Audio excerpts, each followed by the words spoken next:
سلام پہنچے. آج صبح کی نماز بھی ویسے ہی گزر گئی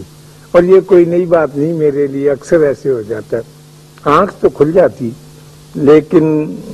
اٹھنے میں تاخیر ہوتی ہے اور پھر وہ وقت بڑا بوجھل بن کر طویل پر گزرتا ہے. میں لیٹا ہوا تھا تو میں نے کہا اور کوئی کام نہیں، کل اخبار ہی دیکھیں، تو میں نے بیڈ لیمپ آن کیا، بتی جلائی اور اخبار دیکھنے لگا. اور اخبار میں آپ جانتے ہیں ایسی خوفناک خبریں ہوتی ہیں کہ وہ برداشت نہیں ہوتی کہ 30 گاڑیاں اور چوری ہو گئی ہیں، سرحد کے دوسرے پار پہنچ گئی. 2 بیٹوں نے باپ کو انگوٹھے لگوا کے کاغذات پہ اور پھر اس کے بعد قتل کر کے اس کی لاش گندے نالے میں پھینک دی. یعنی تاوان کے لیے بچہ اغوا کرنے والے نے بچے کو کسی ایسی جگہ رکھا کہ وہ والدین کی یاد میں 3 دن تک روتا ہوا اسی مقام پر انتقال کر گیا. تو ایسی خبریں پڑھتے ہوئے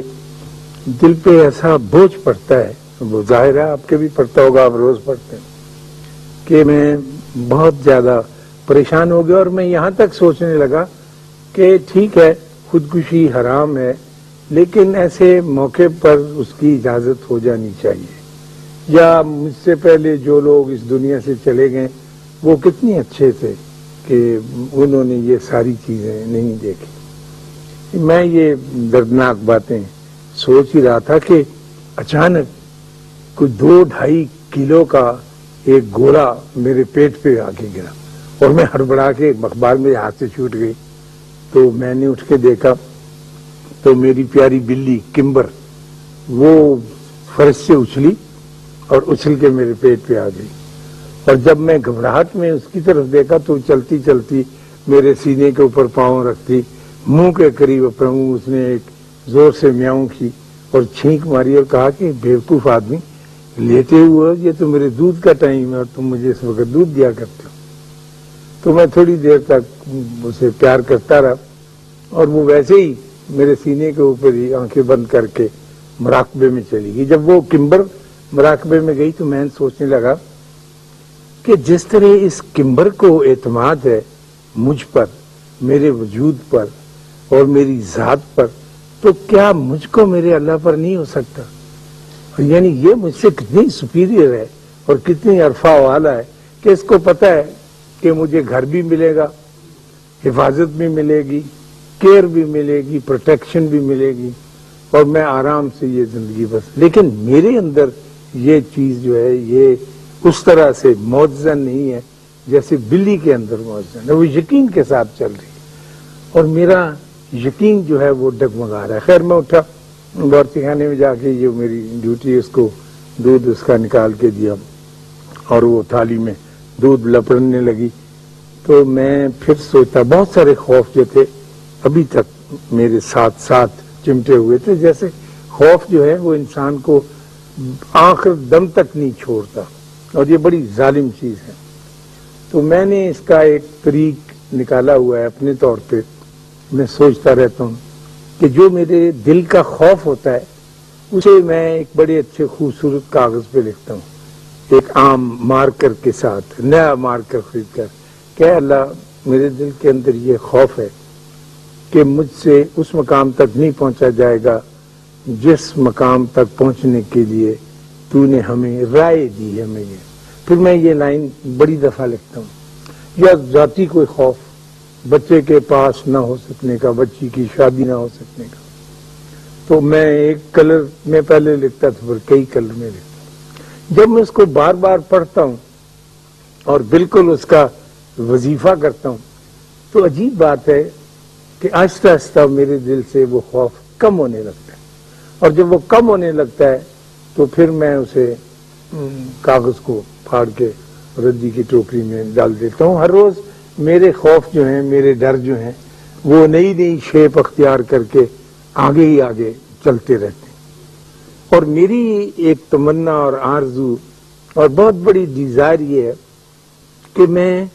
اللہ کے اوپر پورے کا پورا اعتماد کروں. ویسا نہیں جیسا ہم عام طور پر کہا کرتے ہیں، اچھا جی اللہ سچے کو پانا ہے، اب دیکھتے ہیں جو بھی اللہ کرائے وہی ہو. اللہ نے جیسا چاہا جی انشاءاللہ ویسے ہی ہوگا، اللہ کو جو منظور ہوا وہی ہوگا. یہ تو اللہ کے ساتھ کوئی تعلق کی بات نہیں ہے. اللہ کے ساتھ تو تعلق پھر ایسے ہونا چاہیے کہ آدمی اپنے کمرے کے اندر پلنگ کے بازو پہ بیٹھا ہوا اس کے ساتھ باتیں کر رہا اور اپنی مشکلات بیان کر رہا ہو اپنی زبان میں، اپنے انداز میں کہ جی یہ مشکل پڑی. اللہ کے ساتھ تعلق تو اس وقت ہوتا ہے جب آپ ایک بہت بڑے کھلے میدان میں جہاں بچے کرکٹ کھیل رہے ہیں اس کے کارنر میں کونے میں بینچ پہ بیٹھے ہوئے ان کو دیکھ رہے ہیں اور اللہ کے ساتھ آپ کا تعلق چل رہا ہے، اتنا ہی بڑا، اتنا ہی وسیع جتنا بڑا میدان آپ کے سامنے ہے، اتنی قربت کے ساتھ جتنے بچوں کا اپنا واسطہ کھیل کے ساتھ ہے. اللہ کے ساتھ تعلق تو ایسے ہوتا ہے کہ جب آپ بازار جاتی ہیں سودا لینے اور اس کے بعد آپ بیٹھ جاتی ہیں بس سٹینڈ پر بس کے انتظار میں، تو اس وقت آپ اللہ سے کہیں کہ اللہ شادیہ نے BA کر لیا ہے، اب اس کے رشتے کی تلاش ہے، تو ہم کو تو کوئی جانتا نہیں، اب یہ بوجھ تیرا ہی ہے، تو جانے. یہ تعلق جو ہے یہ مختلف مدارج میں سے ہوتا ہوئے چلتے رہنا چاہیے. یہ جو محاورے ہم بول جاتے ہیں نا جلدی میں کہ اچھا جی جو اللہ کرے گا وہی منظور ہوگا، کبھی کبھی وقت نکال کے اللہ کے ساتھ کوئی نہ کوئی تعلق ضرور پیدا کرنا چاہیے. جیسے بلی کو، پالتو بلی کو گھر کے انسان کے ساتھ ہوتا ہے کہ میری ساری ذمہ داریاں اس نے اٹھائی ہوئی ہیں اور میں مزے سے زندگی بسر کروں. کبھی نہ کبھی تو ہمارا دل بھی چاہتا ہے مزے سے زندگی بسر کرنے کو. ہم بھی تو اس بات کے آرزو مند ہیں کہ ہم بھی مزے کے ساتھ زندگی بسر کریں اور اپنے اللہ کے اوپر سارا بوجھ ڈال دیں. ہم نے تو بہت سارا بوجھ خود اپنے کندھوں پہ اٹھایا ہوا. ہم اتنے سیانے ہو جاتے ہیں، میں کئی دفعہ اپنی زندگی دیکھتا ہوں، میں کہتا ہوں نہیں یہ میرے کرنے کا کام ہے، اسے میں اللہ کے حوالے نہیں کر سکتا کیونکہ میں ہی اس کی باریکیوں کو سمجھتا ہوں. میں نے ابھی اسٹیٹکس کا مضمون جو ہے پاس کیا ہے اور یہ نیا علم ہے تو میں ہی جانتا ہوں. تو ہوتا قسمت والوں کے پاس یہ ہے کہ وہ اپنا سارا بوجھ اس کے حوالے کر دیتے اور اسی کے ساتھ چلتے رہتے. ہمارے ایک دفعہ یہاں ایک نمائش آئی تھی، بڑی دیر کی بات ہے، میرا چھوٹا بچہ بہت چھوٹا تھا اس وقت، تو اس نمائش میں بہت ساری چیزیں تھیں، خاص طور پہ کھلونوں کے سٹال پہ، اور چائنا جو نیا نیا ابھر رہا تھا اس نے بھی بڑا مقابلہ کیا تھا کھلونوں میں. تو وہ میرے بچے سارے اسی سٹال کے اوپر جا کھلونوں کا تھا وہیں جمع تھے اور میں بھی ظاہر ہے ان کے ساتھ اور ان کی ماں بھی. تو ہم کھلونوں کے سٹال کے ارد گرد گھومتے رہتے. تو وہاں پر ایک چائنا کا بنایا پھول تھا، بڑا اچھا خوبصورت کپڑے مسالے کا کچھ پھول، اور ان کا دعویٰ تھا کہ یہ پھول جو ہے یہ رات کے وقت روشنی دیتا ہے، اس کو اندھیرے میں رکھو. تو میرے چھوٹے بیٹے نے کہا کہ ابو یہ پھول ضرور خریدنا ہے. وہ بہت متجسس ہو رہا تھا تو میں نے کہا ٹھیک ہے لے لیتے ہیں، کچھ نہ قیمتی نہیں تھا. ہم نے پھول لے لیا. اب وہ بیچارہ سارا دن اس آرزو اور انتظار میں کہ کب رات آتی ہے اور کب میں اس کو دیکھوں. تو رات کو وہ اپنے کمرے میں پھول لے گیا اور بیچارہ آدھی رات تک بیٹھا رہا، اس میں سے کچھ بھی روشنی نہ نکلی. صبح جب میں تو میرے بستر کے پاس کھڑا پھسک پھسک رو رہا تھا، پھول اس کے ہاتھ میں تھا اور کہہ رہا تھا کہ ابو اس میں سے تو کچھ بھی نہیں نکلا، یہ تو ویسے ہی کالے کا کالا ہے، تو یہ تو ہمارے ساتھ دھوکہ ہو گیا. میں نے کہا نہیں، تم ابھی تھوڑا انتظار کرو اور صبر کی کیفیت پیدا، اس میں سے کچھ ہوگا. جب انہوں نے دعویٰ کیا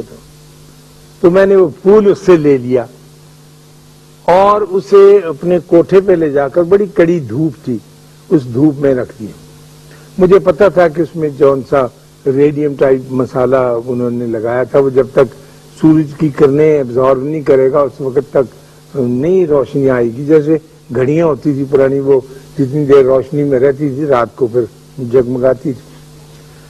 تو جب میں نے اس سے پھول لے کے رکھا اور شام پڑی تو میں نے اسے کہا کہ اب تم اسے لے جاؤ اپنے کمرے میں، اور جب بہت گہری رات ہو جائے نا اندھیرا تو پھر دیکھنا. تو جب اندھیری رات ہو گئی اور جیسا کہ میں نے اس کو بتایا تھا کہ اس کے اوپر کپڑا رکھنا کالا اور فلاں فلاں وقت میں اس کو اتارنا، جیسے جادوگر نہیں کرتے اٹھا کے، تو اس نے ایسے ہی کیا. اور خوشی کا نعرہ چیخ ماری ہو تو جگمگ جگمگ اس کا سارا کمرہ جو تھا وہ روشنی سے بھر گیا۔ اس نے اپنی ماں کو بلایا، چھوٹے بھائیوں کو بلایا اور بلا کے دکھانے لگا، اور ایک جشن کا سا سما ہو گیا ہمارے گھر کے اندر۔ تو جب اس کی ماں اور اس کے بھائی اس کے کمرے میں بیٹھے ہوئے اس کے ساتھ باتیں کر رہے تھے، تو میں اپنے بستر پر لیٹا ہوا سوچ رہا تھا کہ کیا ایسا نہیں ہو سکتا کہ ہم بھی وہ روشنی جو اللہ ہمیں عطا کرتا ہے اور جسے وہ بطور خاص نور کہتا ہے، اللہ نور السماوات والارض، تو کیا ہم اس کو اپنی ذات میں ایبزارب نہیں کرتے؟ کیا ایسے نہیں ہو سکتا میری بلی کی طرح کہ میں اپنی ساری چیزیں اس کی روشنی میں رکھ دوں، جیسے میں نے وہ پھول چھت پہ رکھا تھا تاکہ وہ روشنی جذب کر لے۔ میری شادی، میری ملازمت، میری زندگی، میری صحت، میرے بچے، میرے عزیز و اقارب، میرے رشتہ دار، حتیٰ کہ میں اپنا ملک بھی اٹھا کے، جسے بڑی محبت اور محنت کے ساتھ بڑی قربانیاں دے کر ہم نے آزادی دلوائی ہے،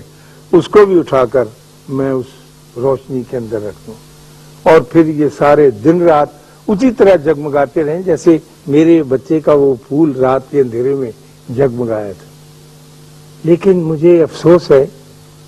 کہ ہم کو ظلمات سے اتنا پیار ہو گیا ہے، کسی وجہ سے ہوا ہے۔ میں یہ الزام اپنے آپ پہ بھی نہیں لیتا، آپ کو تو میں خیر کیسے دے سکتا ہوں کہ اندھیرے سے اتنا پیار کیوں ہے اور ہم اندھیرے کی طرف کیوں مائل ہیں۔ اور جب اللہ بار بار کہتا ہے، وعدہ کرتا ہے کہ میں تم کو ظلمات سے نور کی طرف لانا چاہتا ہوں، تم ظلمات سے نور کی طرف آؤ، اور جن کی اذہان اور روحیں بند ہیں وہ روشنی کی طرف نہیں آئیں گے، تو ایسے ہو نہیں پاتا۔ آرزو یہ رہتی ہے کہ انسان اپنے کام اپنی ہمت اپنی محنت سے کرے، انسان اپنے کام اپنی ہمت اور اپنی محنت سے اسی حد تک کرے جس کا وہ مکلف ہے، یعنی جس کی وہ تکلیف اٹھا سکتا ہے۔ لیکن اللہ کو بھی کچھ نہ کچھ ذمہ داری عطا کرنی چاہیے۔ اگر آپ تفریحاً، یہ میری ایسی باتیں ہیں جو ایک ڈرائنگ ماسٹر سمجھ لیں وہ کرتا ہے کہ اس کے ساتھ کوئی تعلق پیدا کرنا چاہیے، کچھ وقت نکال کے، جو میں بار بار کہتا ہوں، آپ اس کا تجربہ کر کے دیکھیں اور میرے کہنے پر تجربہ کر کے دیکھیں کہ کسی بھی زبان میں نا اپنے اللہ کے ساتھ کچھ گفتگو شروع کریں، تو جس طرح آج کل وہ چھوٹے نہیں بنے ہوئے کان کو لگانے والے ٹیلی فون، موبائل ٹیلی فون جسے کہتے ہیں، سیل فون، تو چند دنوں کے بعد آپ کو ایک میسج آنے لگ جاتا ہے جو واضح تو نہیں ہوتا، ایسے تو نہیں ہوتا جیسے آپ ٹیلی فون سے، لیکن آپ کا دل اور آپ کی ذات اور آپ کا ضمیر جو ہے اس کے ساتھ وابستہ ہو جاتا ہے۔ پھر آہستہ آہستہ زیادہ ٹائم دینے سے، زیادہ وقت اس پر صرف کرنے سے، کہ میں کچھ وقت نکال کے اپنا حل چھوڑ کے وائی کرتے ہوئے یا قلم چھوڑ کے لکھتے ہوئے، دفتر، چونکہ ہم نے دفتری زندگی گزاری ہے تو دفتر کے اندر اپنے کام کے اوقات میں اگر آپ کا کمرہ الگ ہے تو ضرور اپنی ٹیبل چھوڑ کر سامنے والے صوفے پر جو مہمانوں کے لیے رکھا ہوتا ہے وہاں جا کر بیٹھیں اور اپنے جوتے اتار دیں اور پاؤں آرام سے قالین پہ رکھ لیں، اور پھر آپ کہیں کہ میں خاص نیت کے ساتھ آپ سے وابستہ ہونے کے لیے یہاں آ کر بیٹھا ہوں۔ مجھے یہ پتہ نہیں ہے کہ وابستگی کس طرح سے ہوتی ہے، مجھے یہ بھی پتہ نہیں ہے کہ آپ کو کس طرح سے پکارا جاتا ہے، میں صرف یہ بوجھ آپ پر ڈالنے کے لیے آیا ہوں کہ جس طرح جانور کو اعتماد ہوتا ہے اپنے مالک کے اوپر، اس طرح میں عین اسی جانور کی حیثیت میں اپنا بوجھ آپ پر ڈالنے کے لیے یہاں بیٹھا ہوں، اور مجھے سارے طریقے نہیں آتے ہیں جو طریقے بزرگوں کو معلوم تھے۔ تو آپ کے اندر سے اور اس ماحول کے اندر سے اور اس مقام کے اندر سے اور جو جگہ چھوڑ کے کام کرنے والی آپ اور جگہ پر آ کر بیٹھے ہیں، اس جگہ کے حوالے سے، اس جگہ کی تقدیس سے یقیناً آپ جو ہیں ان لائن، جس میں آپ نے گاڑیاں دیکھی کبھی شنٹ کرتے ہوئے انجن، وہ لاتے ہیں تو کڑک کر کے گاڑی کے ساتھ کپل ہو جاتی ہے، تو اور اگلی گاڑی کو بھی نہیں پتہ چلتا، کپل ہو جانے والی کو بھی نہیں پتہ چلتا، لیکن کپل ہو جاتی ہے۔ تو یہ مشاہدہ آپ ضرور کریں کہ کس طرح سے آدمی اللہ کے ساتھ کپل ہو جاتا ہے، اور پھر سارا بوجھ اس پر ڈال کر، ساری ذمہ داری اس کے حوالے کر کے یہ چلتا رہتا ہے بات۔ تو ہمارے اب بات شاید لمبی ہو جائے، لیکن ایک جمعہ پڑھنے جا رہا تھا میں، تو وہاں ایک فقیر تو ہوتے ہی ہیں، تو ایک کتا تھا پلا، وہ ریڑے کی زد میں آ گیا، تو گھبرا گیا بیچارہ اور بہت زیادہ چوٹ آ گئی اس کو، تو چونکہ گھبرا گیا اور گھوما تو ادھر سے ایک جیپ آئی، وہ جیپ اس کو لگی تو بالکل مرنے کے قریب ہو گیا۔ تو اسکول کے 2 بچے یونیفارم میں، ہم تو جا رہے، وہ اس کے پاس بیٹھ گئے، میں بھی کھڑا ہو گیا، کچھ اور لوگ بھی کھڑے ہو گئے، حالانکہ جمعے کا وقت ہو رہا تھا۔ تو ان بچوں نے اٹھا کر اسے گھاس پر رکھ دیا اور اس کی طرف دیکھنے لگے، اور ایک بچے نے اس کو جب تھپتھپایا تو اس نے آنکھیں بند کر لی ہمیشہ کے لیے کہ مجھے اس نے سگنل دے دیا ہے۔ تو وہ جب بند ہو گئی اس کی آنکھیں، تو وہاں ایک فقیر تھا، اس نے کہا کہ واہ واہ واہ، وہ بڑا خوش ہوا اس کو دیکھ کے، سارے اس سین کو، ہم کچھ آبدیدہ اور غم دیدہ تھے۔ تو اس نے کہا کہ یہ اب اس سرحد کو چھوڑ کر اس سرحد کی طرف چلا گیا ہے، موت یہ نہیں، وہ فقیر کہنے لگا کہ اس نے آنکھیں بند کر لی یا مر گیا، موت اس وقت واقع ہوئی تھی کہ جب یہ زخمی ہوا تھا اور لوگ سڑک کراس کر رہے تھے اور کوئی رکا نہیں تھا۔ پھر اس نے سندھی کا ایک دوڑا پڑا جو میں سمجھ نہیں سکا وہ کیا مطلب تھا اس کا، اور آگے چلا گیا۔ وہ کچھ پیسے مانگنے والا نہیں تھا، پتہ نہیں کیوں وہاں آیا۔ تو وہ سپردگی جو اس بچے نے بڑی دل کی گہرائی سے اس پلے کو عطا کی، ویسی ہی سپردگی ہم جیسے پلوں کو خدا کی طرف سے بڑی محبت اور بڑی شفقت اور بڑے رحم اور بڑے کرم کے ساتھ ادا ہوتی ہے۔ یہ ہے کہ ریسیو کیسے کرتا ہے۔ کچھ جاندار تو اتنے ہمت والے ہوتے ہیں کہ وہ اس رحمت اور شفقت کو اور اس ٹچ کو حاصل کرنے کے لیے جان تک دے دیتے ہیں۔ آپ نے بے شمار ایسے قصے پڑھے ہوں گے بزرگان دین کے، ان لوگوں کے۔ تو میں یہ عرض کر رہا تھا کہ میرا چھوٹا منہ ہے، بڑی بات ہے، اور لیکن ان تجربات میں سے گزرتے ہوئے میں نے یہ ضرور محسوس کیا ہے کہ اللہ کی طرف رجوع کیا جائے اور اپنا سارا سامان اٹھا کے اندر کا جتنا بھی ہے اس کی روشنی میں رکھ دیا جائے، اور جب وہ پورے کا پورا اس کی روشنی سے پورے کا پورا لتھڑ جائے تو پھر کوئی خطرہ، کوئی خوف رہتا نہیں، اس میں کوئی شک نہیں۔ ہم عبادت گزار لوگ ہیں، ہم اپنے فرائض بھی ادا کرتے ہیں، لیکن اللہ کے ساتھ رابطہ قائم کرنے کے لیے وہ دعا جو ہم اتحیات پڑھنے کے بعد جلدی سے ایک پاؤں میں جوتی ڈالی ہوئی ہوتی ہے، دوسرا آ رہا ہوتا ہے، تو ربنا آتنا فی الدنیا حسنۃ وفی الآخرۃ حسنۃ وقنا عذاب النار، یہ تو پھر دعا نہیں ہے۔ یہ تو ٹھیک ہے، جو بتا دیا گیا ہے وہ بتا دیا گیا ہے، ٹھیک، لیکن کسی تعلق کے ساتھ پیدا ہوتا ہے۔ جب تک تعلق نہیں پیدا ہوگا، آپ نے اکثر سنا ہوگا کہ جب تک بابے کے ساتھ، مرشد کے ساتھ تعلق نہ پیدا ہو، اس وقت تک وہ چیز نہیں عطا ہوتی۔ علم کاغذی جیسا میرے پاس ہے، کتابی علم ہے، وہ تو مل جائے گا، لیکن وہ روح جو ٹریول کرتی ہے، جو سفر کر کے آتی ہے، وہ داخل نہیں ہوتی۔ تو میں یہ عرض کر رہا تھا آج کے واقعے سے کہ اس میری بلی جس کا نام کمبر ہے، اس نے مجھے آج صبح سے بہت متاثر کیا ہوا ہے، اور میں بار بار قدم قدم پر یہ سوچتا ہوں کہ کیا میں اس جیسا نہیں ہو سکتا۔ اور صبح سے کئی مرتبہ، ابھی بھی میں جب آ رہا تھا آپ کی طرف، اسے دیکھا تو اس پہ غصہ بھی آتا ہے، پیار بھی آتا ہے، اور میں اس سے چڑ بھی رہا ہوں صبح سے کہ یہ تو اتنے بڑے گریڈ حاصل کر گئی، یعنی فرسٹ ڈویژن میں وہ تو ایم اے کر گئی ایک اعتبار سے، اور میں جو کہ اس کا مالک ہوں میں بالکل پیچھے کا پیچھے ہی رہتا چلا جا رہا ہوں۔ تو یہ ایسی بات جو میں نے آپ کی خدمت میں پیش کی ہے، یقیناً زیادہ آپ کے غور کرنے کی ہے، اور آپ باطن کے سفر کے معاملے میں بہت بہتر ہیں مجھ سے، کیونکہ اس پروگرام سے پہلے اور آخر میں بھی آپ سے باتیں ہوتی ہیں، تو وہ جذبہ یا وہ محبت یا وہ لگن جو آپ کی سعید روحوں کو عطا ہوئی ہے وہ مجھے نہیں مل سکی، لیکن میں آپ کے ساتھ ساتھ بھاگنے والوں میں شریک رہنا چاہتا ہوں کہ کچھ کرنیں جب بچ جائیں آپ کے سامان میں سے تو وہ مجھے بھی مل جائیں۔ اللہ آپ کو آسانیاں عطا فرمائے اور آسانیاں تقسیم کرنے کا شرف عطا فرمائے۔ اللہ حافظ۔